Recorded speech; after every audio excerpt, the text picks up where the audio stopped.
sometimes they throw really random ones that have nothing to do with anything. Not to like crash and burn. Okay. Like what is it? We got the Yeah.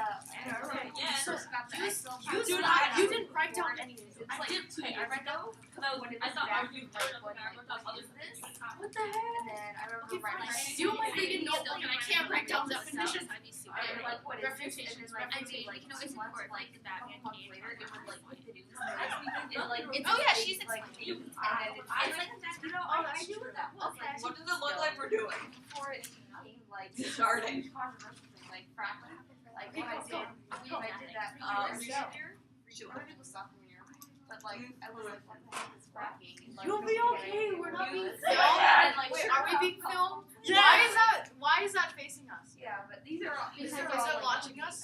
If it's judging Why webcam. Life is There's watching. not even anyone to. So?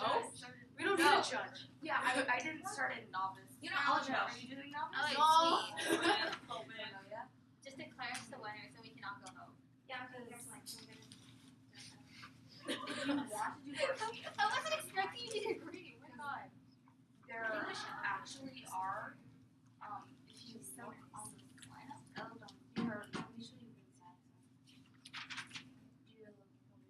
oh tab 1 yeah so you can see I the wrote it down. I can't see your death. What? open Here, you know what social reform is? Social change. Okay, so there's social. There is no social Social order. Needs social order. You put reform. Oh, this is a contention. Order. I was really nervous. Look, seriously, I'm not sure what about, but Just go. Screwed. Your guys is a matching blazer. They just read like this their entire thing. They're all the same. Because I don't know if they told you, but you can go up with papers. So I mean, if you technically wanted, you could like literally read like this. Your entire I don't recommend it. Yeah, no, like I could literally go like this, give my speech like this the entire time. John You're had gonna further score well, resolution but that what's you happening?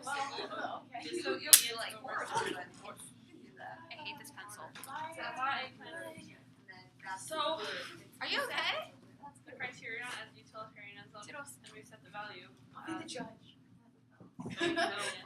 Say Agnes, and we set the value as societal law. So for definitions, we define disruptive as in a innovative new idea with current social norms. We define civil disobedience as peaceful protests for social reform, and we define social order as obedience to promises. Okay, so our first attention is Egypt needs social reform. Egypt needs social reform. And so basically, one example of this was Morsi was Egypt's first democratically elected leader, and Morsi faced backlash as liberal and secular activists accused him and the Muslim Brotherhood of trying to monopolize power and failing to implement much-needed social and economic reforms. Morsi and his backers argued that they were doomed to fail because of constant protests and efforts to undermine his government. This is from Huffington Post. Also, the Muslim Brotherhood rose to power because of Morsi's election, and also Morsi abused power and also tried. Yes. So obviously, disruptive civil disobedience doesn't have that great of a track record in Egypt, no?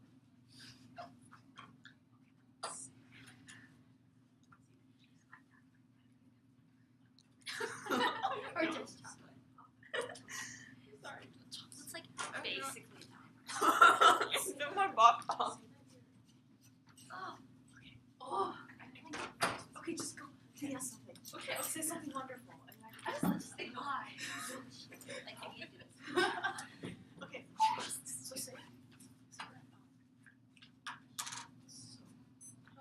This is good because the president's back.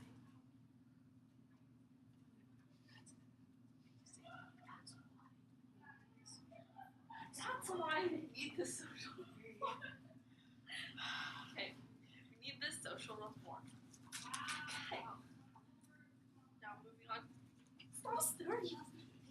supposed to do? So look at that. Okay. Best practice today ever. Our second intention is that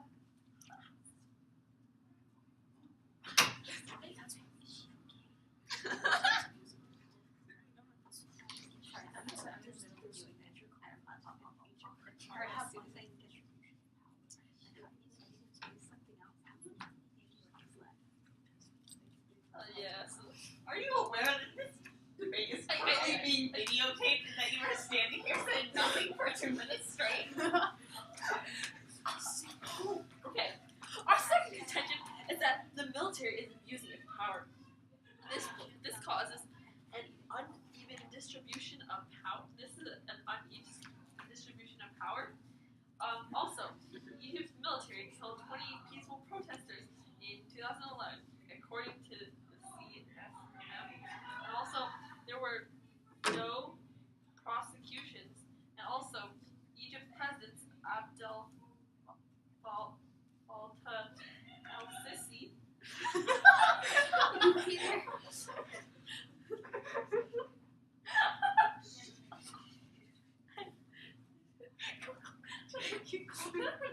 Keep going. I don't know. Just keep going.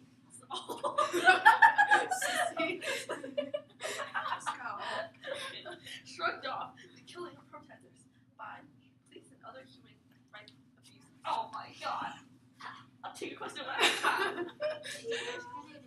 Also, some other human rights abuses. This is from Egypt Independent. So, as in summary, Egypt ought to value disruptive civil obedience. I already said it. Yes, I did. Okay, over social order, because Egypt needs a social order. And in history, we can see that Egypt had a very bad leader, and this civil disobedience helped get that president out. Jeez. Okay. Military is okay. There's also an uneven distribution of power, which needs fixing, and this is needs to be fixed by civil disobedience. So for all these reasons, I strongly urge disruptive. Horrible. That was terrible. Terrible. You don't know anything about this, Carolyn. Dude, you guys had way more. Like, We didn't twice understand. our We wasn't like we didn't understand. And it, Meredith okay? explained it to you. No, like the thing is, We're not Carolyn smart as sat you there and did not. I researched a lot of stuff, but you didn't see all. Yeah, but you wrote down nothing. Stop reading the articles you opened, by the way. Oh, that's Yeah, a good idea. Because like it's all. Everyone ready? Time begins now. I strongly negate today's resolution that Egypt ought to value disruptive civil disobedience over social order. First, I'll be addressing their definitions a little, then I'll move into the affirmative case and then the negation. Now, the affirmative team came up here and tried to define disruptive as innovative. Now, last I checked, disruptive does not in fact mean innovative. In this context, which is civil disobedience, and we must take the debate in context, disruptive more means disrupting the general welfare, the general peaceful state of affairs of the general population of society. Excuse me. So our definition of disruptive, we defined it as innovative, as in it's a new idea that clashes with the social, like with the current social norms and status of Egypt. Therefore, our Thank you. But the problem with that is that that is already ingrained in the term civil disobedience. By adding the word disruptive in context that actually literally does mean disruptive, such as stopping traffic, burning down houses, etc. That is disruptive. That is disrupting the calm and peaceful earlier situation of society, and that is what I'm going to take as this definition is meant in context. So disruptive clearly cannot mean innovative in today's round.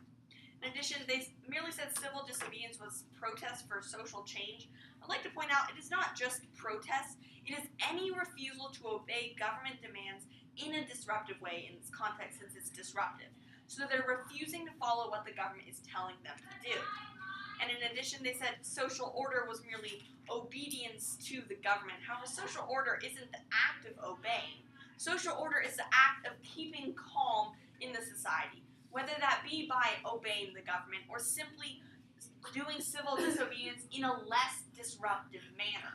And because their definitions simply don't make sense and were clearly intended to sway the debate towards their side, the affirmative team should lose today's debate. Excuse me, but for social order, you stated that it was just simple peace. Social order is the actual state of the country, the city, etc. that is in a state of order, not chaos, not this commotion, disruption, etc. It is not the actual act of obedience. It is merely the effect that can be caused by obedience. I'm sorry, I don't have time. Now, their first contention was that Egypt needs this social reform. And they brought up the example of Morsi and how, according to Huffington Post, his efforts to bring about change were undermined by these civil disobedience, and that this in turn led to the abuse of power and to terrorism. Now, I'd like to point out that is a direct contradiction to what they are trying to argue. Morsi's efforts to bring about change, to bring about this necessary social reform, were undermined and made impossible because of the civil disobedience. That means that civil disobedience has been proven to be a bad thing, as my opponents have laid out in their own case. Judge, they have already proven to you that in this instance in Egypt, this attempt at social reform through disruptive civil disobedience actually made the situation worse. It made it worse because it led to this abuse of power. It led to Morsi trying to exert his authority in order to keep power. And in turn, it led to the rise of this terrorist group that they're talking about. In other words, it led from a democratically elected president who was trying to bring about change to a military-backed government. Clearly, that is not what Egypt needs and is not a benefit in today's round. Yes. Excuse me, did you realize that what we said was that this is what Morsi and the Muslim Brotherhood had argued? As in, it was their point of view on the situation. Thank you. I will point out they actually argued in their first speech that according to Huffington Post, these efforts were undermined by civil protests, as we can only take into account what they said in their round, and this is in fact the official reports on the matter, not only from Morsi, but from the opinions of everyone, and that clearly has to be taken as true in today's round, and thus it is a point for the negation. Now their second point was that the military was abusing power, and they brought up these stats about how they'd killed some peaceful protesters. Yes, that is exactly the point. In other words, disruptive civil disobedience makes things worse, because it makes the military look like they can't keep power. So in return, they react with more and more violence. And as they react with more violence, they then create more deaths, more innocent lives lost, even more escalation of the conflict and damage to society as a whole, clearly showing that this disruptive civil disobedience isn't all it's cracked up to be, because it leads to more deaths, more human rights abuses, and more abusive military governments. I'll now move into my own case. Now, our first contention is that by using disruptive civil disobedience, the protest movement actually loses support among the general public. Now, a key example of this is what happened in Ferguson. Now, they were protesting over the unlawful death of black young man Michael Brown by a white police officer. Now, the problem was, this was a perfectly good protest, but people from out of town across the United States came into Ferguson, which is a city in Missouri, and started being disruptive. Started this disruptive civil disobedience by burning down businesses, looting different businesses, etc., disrupting the social order of society. Now, what did that lead to? That led to the alienation of everyone in the town. Now, originally, they had been on the side of Michael Brown, but because of, and solely because of, this disruptive attempts at civil disobedience, they no longer supported this cause, were no longer willing to fight for the rights of everyone who needed them. And thus, we can clearly see that disruptive civil disobedience doesn't actually bring about change, but forces people to move away from the movement. Because the radicalized people turn away all the people who are trying to go about it in a more moderate way. And thus, with this attempt at civil disobedience, we see no change, but rather a regression to what was there before. I'm sorry, I don't have time. Now, our second contention is that With disruptive civil disobedience, we see a forced regression to what was the status quo before. In other words, in Egypt, not a good thing. Because right now they have a military-backed government.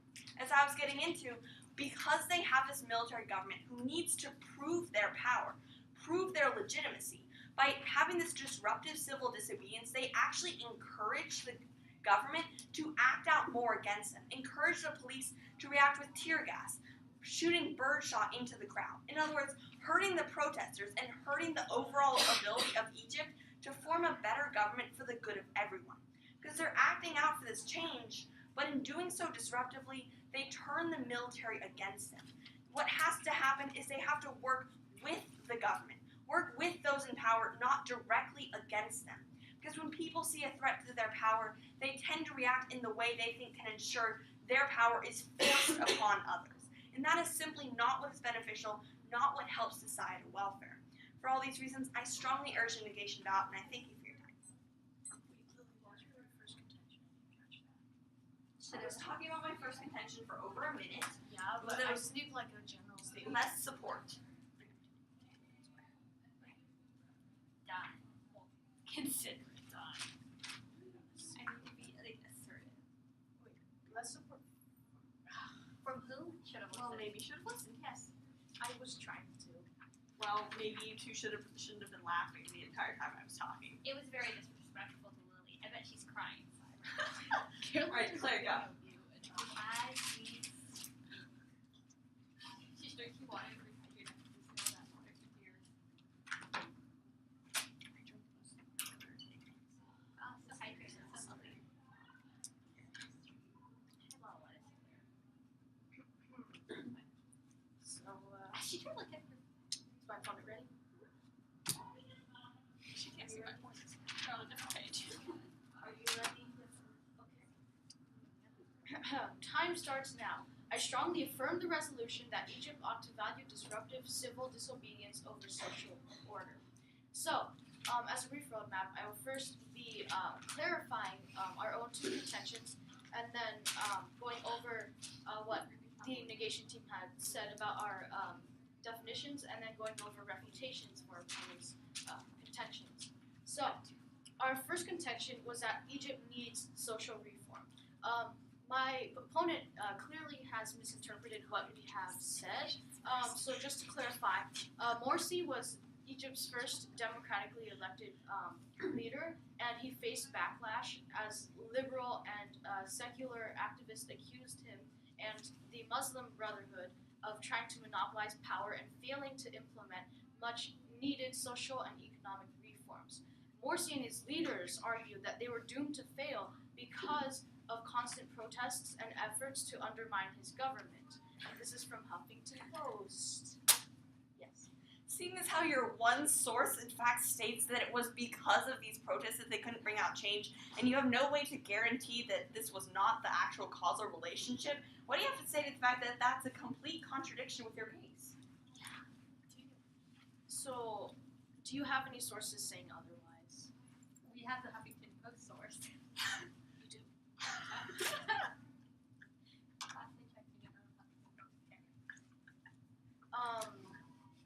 I don't understand what my opponent is trying to hint at. What I do understand is that they're trying to say that this is correct, that because of the civil disobedience, Morsi does not have the chance to implement these social and economic reforms. However, I don't see why there would be civil disobedience in the first place had he promised to implement these economic and social reforms, which would be very good for Egypt. I will take your question later if I have time. Thank you. So, because of Morsi's election and failure to implement these economic, social reforms by using the excuse of violent civil disobedience, he was taken out of power. But even because he was in power, though, the Muslim Brotherhood rose to power because of Morsi's election. And the Muslim Brotherhood is also abusing power, and I will take your question later if I have time. And because of this, Egypt is in a state of affairs, and there is a revolution happening. So, just to clarify, Morsi and his leaders argued in their case that they couldn't make economic or social reforms because of the protests. And Morsi also tried to direct Egypt away from democracy, which is clearly indicating the fact that he was trying to monopolize power for the Muslim Brotherhood. I will take your question later if I have time. Thank you. And because of these conflicts, this calls for civil disobedience, because these people are protesting for their rights and their rights to not have a dictatorship inside of Egypt. And because of this, there is a state of affairs in Egypt, and there's a revolution, and this is very detrimental to Egypt itself. Therefore, Morsi's actions he attempted to justify his actions by using the excuse of the protesters. Secondly, our second contention is that the military is abusing their power. As my opponent had stated earlier, they said that in their second contention, they had stated that citizens were turning the military against them because of their disruptive civil disobedience. However, the military is also using the civil disobedience as an excuse to simply shoot down citizens without prosecution. I'll take your question later if I have time. Thank you. So, according to the CSM, Egypt's military killed 28 peaceful protesters in 2011 that were Christian. And this is clearly showing the prejudice. And there were no prosecutions against the military individuals who had killed these 28 peaceful protesters. And because of this is clearly showing an uneven distribution of power, therefore calling for civil disobedience so that there can be social reform. I will take your question later if I have time. Would you like me to sit down for the rest of your speech? Yes. Okay. So also, Egypt's president Abdel Fattah el-Sisi shrugged off the killing of protesters by police and other human rights abuses. As you can clearly see, everyone, including these leaders that are trying to abuse their power, they're accusing the civil disobedience and trying to justify their actions by saying that this civil disobedience is disruptive, therefore I cannot implement this or that or this. And this is clearly not true. And this civil disobedience will help lead to social reform. And having social reform, there will be more order, and the citizens will be satisfied. And as my partner had stated, our value is societal welfare. So we want these citizens to have this societal welfare, to not have to be shot down for protesting peacefully for what they believe in. And that's why we need social reform, so that this unequal distribution of power can be more equal, so that citizens can have more of a say rather than. And so our opponent also stated about how our definitions are flawed, and they also said that They said that you can have civil disobedience and social order, and I'm not sure what they were trying to say, but that was clearly a contradiction. And we'd like to argue that civil disobedience is okay. And so we argue on the side that civil disobedience is better than the social order, and this social order calls for no changes to benefit those and benefit the societal welfare of the citizens. So for these reasons, that Egypt needs social reform, and for the fact that the military is abusing power, I affirm the resolution that Egypt ought to value disruptive civil obedience over social order. Wait like 50 seconds to wrap. I think it'll make That was 50 seconds to wrap up. Does that mean I, Oh, does that mean I dang. can use 50 seconds to wrap up? No. Sorry, Grace. Hey, is everybody ready? Yes. I will begin my time. So I strongly negate today's resolution that Egypt ought to value disruptive civil disobedience over social order.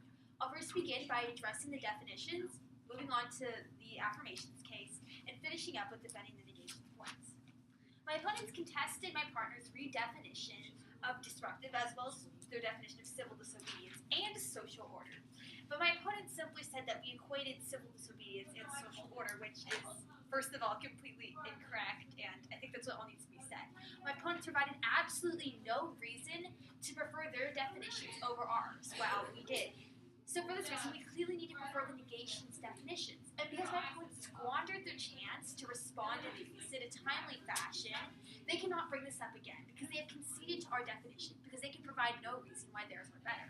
With that out of the way, I'll move on to their case. The first point is that Egypt needs social reform. I'd like to draw our attention to one of the pieces of evidence brought up in today's round. The Huffington Post reported that because of civil disobedience, because of protesters, Morsi's reforms were doomed to fail. So, if protesters are dooming reform, why on earth is it also going to cause reform? My opponents have a clear contradiction there.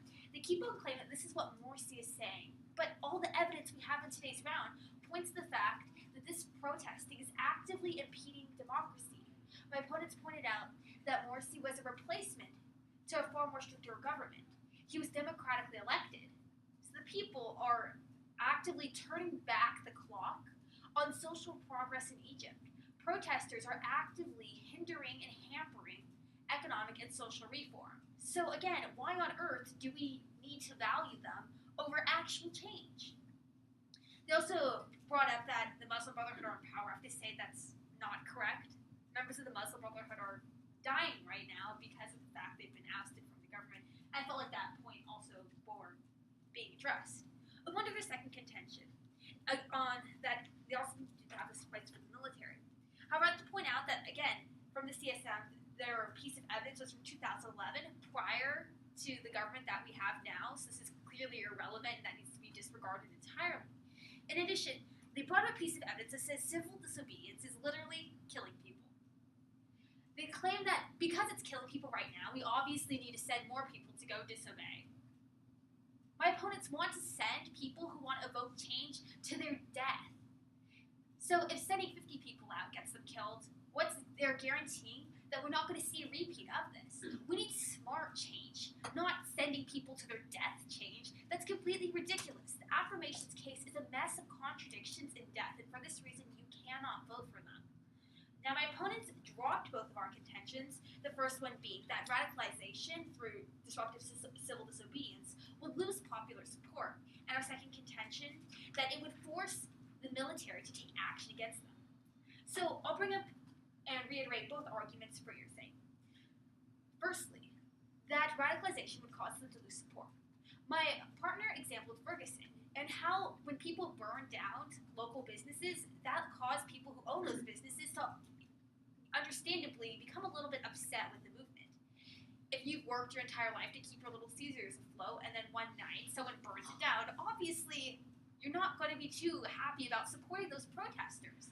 The thing is that when people cause this disruption in everyday life to innocent people, this causes those people to say, hey, you're not the good guys. You guys are the ones who burned down my business.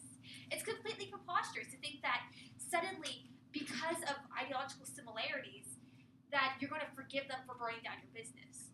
You're not. Too often, this civil disobedience is targeted at the wrong people, and my opponents, again, have provided no proof saying that this will be any different, and instead that it will alienate the population. Our second point was that of forcing the people against the military. My opponents also dropped this. I'll use another example here, that of Tiananmen Square. Similarly, the military had a lot of power, so when demonstrations occurred in Tiananmen Square, what happened was the military sent out tanks and fired on the crowd, killing many. An iconic picture resulted from this, that of a young student standing up to lines and lines of tanks. It sounds great, it sounds inspiring, but the reality of the situation is that people don't really stand a chance against tanks. By forcing the military to escalate the situation, by forcing the military to fire on the people, because that's how they're going to deal with this, it gives them a way to legitimize the force that they're using. Instead of painted as a human rights abuse, it's painted as a need for social order. It's painted as we're doing this to uphold the status quo. But that's not, we don't want people dying. I think that's a very clear point that the negation does not want people to die as opposed to the affirmation. We cannot allow the military to have a legitimate reason to kill their own citizens. And the affirmation is only opening the door for that to happen on a regular basis. They dropped both of these points. First, that radicalization to alienate the population, as well as our point on how the military has the ability to kill protesters and that allowing and that peaceful civil disobedience opens the door for them to do so. So because they have no response, because they have no refutation, they have conceded to these points. They admit that they're right. They have no response to this. And for this reason, the negation is we want to these things.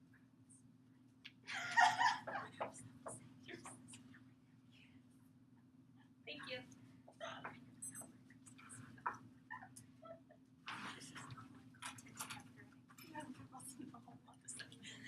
Claire, just a question. How did you spend 4 minutes on your first point?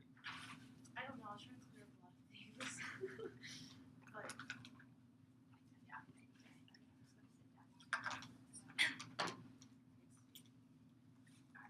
Everyone ready?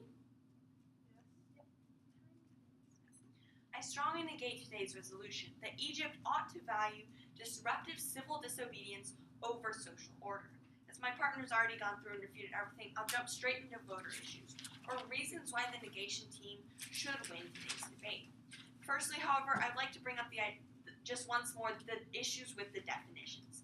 Now, as I initially, in my first speech, redefined these terms, saying disruptive is not innovative, but rather causing more chaos or commotion in the current status quo, civil disobedience as not encompassing solely protest, but any lack of obeying of government laws or regulations, and social order not as the act of obeying, but rather as the result that can be caused by obedience, rather this lack of chaos, lack of more violence, this social order of more calm and tranquility in society.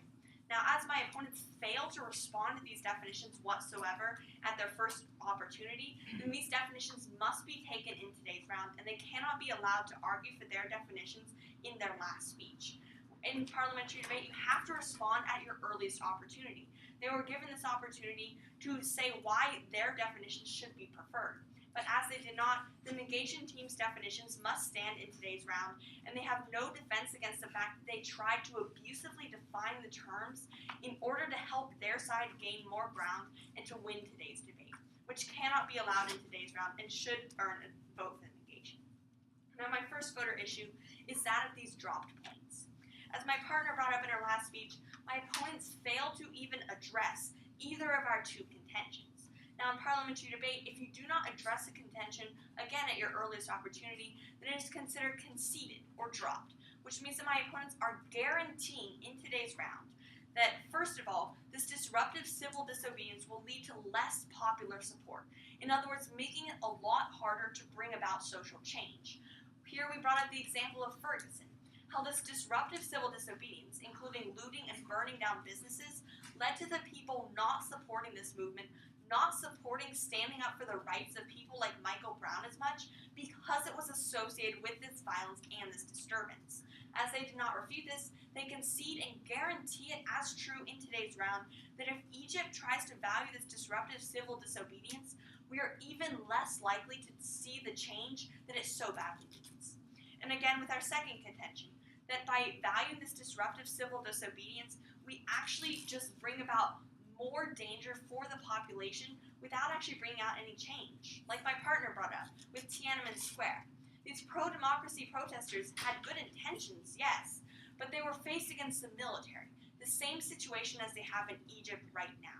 So by trying to do this in a more disruptive way that brought this military response, this democracy movement was absolutely squashed and had no hopes of gaining traction in China. As we can see, the situation is very similar in Egypt today. We can see that it is guaranteed that if they try this path of disruptive civil disobedience, their movements for change will be absolutely crushed by the military. Now, my second voter issue is that of connecting to the value and the criteria, or societal welfare and utilitarianism. Now, on the affirmative side, we see that we need social reform. So we are going to send these protesters to their deaths. Send them to their deaths when, in the past, all of the evidence that we have in today's round is that by trying civil disobedience, the reform was not brought about. That's what my opponents brought up in their first contention, in their first speech. That according to the Huffington Post, because of the civil disobedience under Morsi's time in power, a democratically elected president, he was unable to bring about this reform. And as a direct result, there was more abuse of power, and now there's a military-backed government. We can see that is not a benefit for any of the people involved, and this clearly cannot be stood for in today's round. In their second contention, we see that the military is abusing power. First of all, their statistic was from 2011, which is a former government, and this clearly has no relevance to today's round whatsoever. But secondly, we see that if even the current president says that these protesters are simply walking out to their deaths in the face of the police and the military, we can clearly see that's not a benefit, because them acting out in a disruptive way is bringing more violence down on them. While it might sound good, all we're doing is killing innocent people and not bringing out any change whatsoever, because as the military gets more power, it will merely crush any of these movements in the future. And thus, clearly, we must value this social order, must value actively working for peace without this disruptive response that only brings more and more escalating violence, more and more lack of social reform. For all these reasons, I strongly negate today's resolution, and I thank you for your time. What was your time on that? 5:10. Okay. Oh, nice. Almost done. Okay. Better than what I can do. Just say, I'm not gonna do the voter speech for you. I'm scared. Scared to vote again. Okay. Time starts now. Strongly affirm the resolution that Egypt ought to value disruptive civil disobedience over social order. So in this round, I'll be going over voter issues, which is why you judge should vote for the affirmative team. So our first voter issue is out of criterion, which was utilitarianism, and we connected that into the criterion because in the case of Morsi, who abuses power and trying to direct Egypt away from a democracy, civil disobedience worked and led to the downfall of it. Also, we better adhere to the value of societal welfare because this led to satisfied citizens because their civil disobedience was effective. Also, I'll be doing a two-row comparison. So in the neg row, they're saying how they would like to keep social order without changing oppressive like point of order. Please stop your time. Judge, my opponent has never before brought up any argument about the negation team trying to keep an oppressive social order, and that's clearly not what we've argued for and have never brought it up before. It is new information, should not be allowed in class.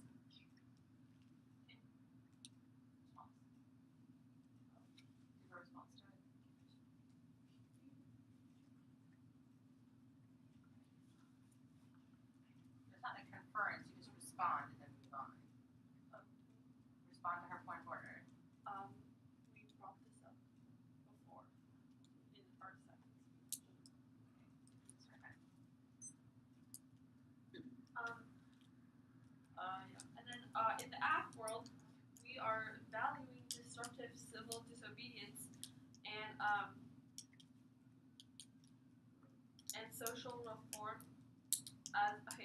We're valuing civil disobedience and also the social reform is working as Morsi was brought down. Also, I'd just like to mention that we clearly stated in both of our speeches that Egypt's president shrugged off the killing of protesters by police and other human rights abuses. And this is from Egypt Independent. So, for all these. Okay. So, in summary, Egypt ought to value disruptive civil disobedience over social order because Egypt needs social reform, as you can see in the past. Morsi, Egypt's first democratically elected leader, abused his power and tried to direct Egypt away from a democracy. And because of civil disobedience, he was brought down power. Also, the military is abusing its power, and there is an uneven distribution of power. And also, Egypt's military had killed 28 peaceful protesters, and this is according to the CSM. And also, Egypt's president shrugged off the killing of protesters by police and other human rights abusers. So for all these reasons, I strongly urge an affirmative. You guys made it way too easy for us to use your evidence against you. Yeah. We did not have to even come up with this stuff ourselves. This is why we don't debate against it. If you're gonna have to be debating, you're gonna beat them next year. They're only sophomores. So We'll be here until your junior year. They're like And even then we might get held back and we'll be here another year. Oh my god, great! I don't think we're gonna get held back. You never know until you try. So let me go over a couple of things. I know I missed the very beginning, so I missed the first Let's see thing. if this is still running. What I'm gonna say is that I don't know how to. Oh, Lily, I don't know. probably is best. Just throwing this out as a strategy. When you're doing a value.